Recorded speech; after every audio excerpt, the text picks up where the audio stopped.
اعوذ باللہ من الشیطان الرجیم بسم اللہ الرحمن الرحیم۔ اللہ رب العزت قرآن پاک میں ارشاد فرماتا ہے وَلَيْسَتِ التَّوْبَةُ لِلَّذِينَ، اور ایسے لوگوں کی توبہ قبول نہیں کی جاتی يَعْمَلُونَ السَّيِّئَاتِ، جو گناہوں پر گناہ کرتے جاتے ہیں اور انہیں اللہ کی طرف رجوع کرنے کی توفیق نہیں ہوتی، وہ اللہ کو بھول جاتے ہیں۔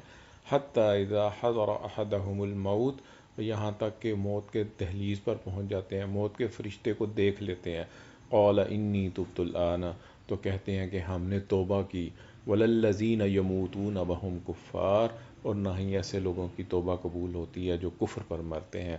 أُولَئِكَ أَعْتَدْنَا لَهُمْ عَذَابًا أَلِيمًا، اور اللہ رب العزت نے ایسے لوگوں کے لیے دردناک عذاب تیار کر رکھا ہے۔ اللہ رب العزت سے دعا ہے کہ ہمیں قرآن پاک کو صحیح معنوں میں پڑھنے، سمجھنے اور اس پر عمل کرنے کی توفیق عطا فرمائے۔ آمین یا رب العالمین۔